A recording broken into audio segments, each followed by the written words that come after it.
Doctor, another point that you hit is that athletes, on the average, seem to die earlier than your average yes. couch potato. Yes, our librarian. Seems odd. Why, yeah, why is that? Well, it's just the opposite of what you think, and it's because people really don't understand physical physiology.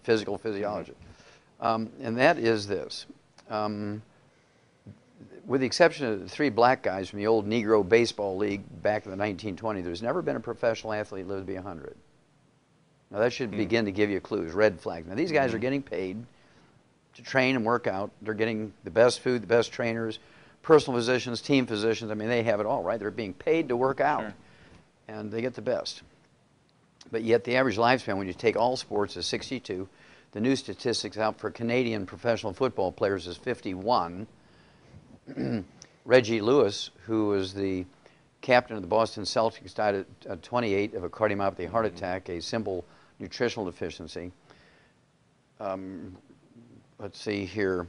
Walter Payton died at 45 waiting for a liver transplant from a simple mineral deficiency disease, which I treat all the time. We can reverse that disease in a few weeks or a few months with a simple supplement, and he died waiting for a liver transplant.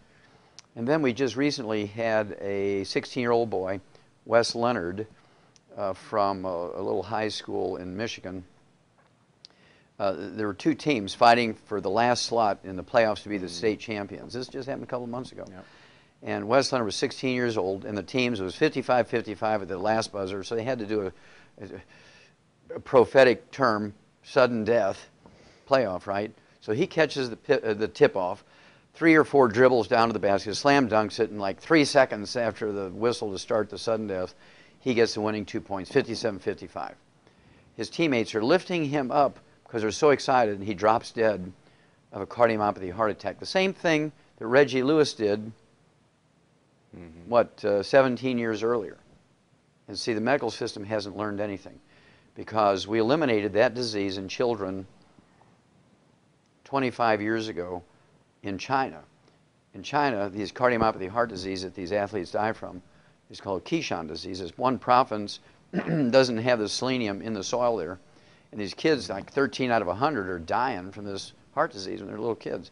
So my wife and I went there in China, and we did 1,200 autopsies on these kids, on kids under the age of 10. And the Chinese government now gives every kid this trace mineral when they come to class. They haven't lost another kid in 25 years, okay?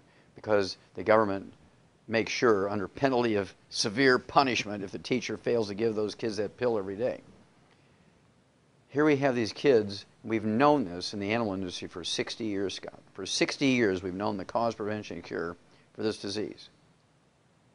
And yet medical doctors say, well, we give them electrocardiograms before each season. We just need more physicals. That'll do it.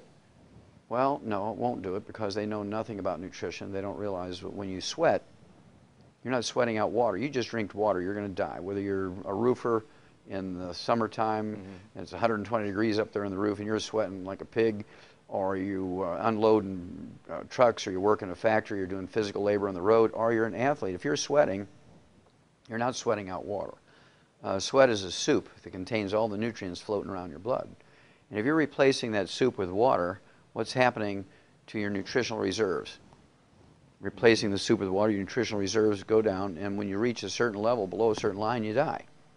There's another 19-year-old girl just died of a copper deficiency. She's 19 years old. Florida State University, died of a ruptured aortic aneurysm, which is caused by only one thing.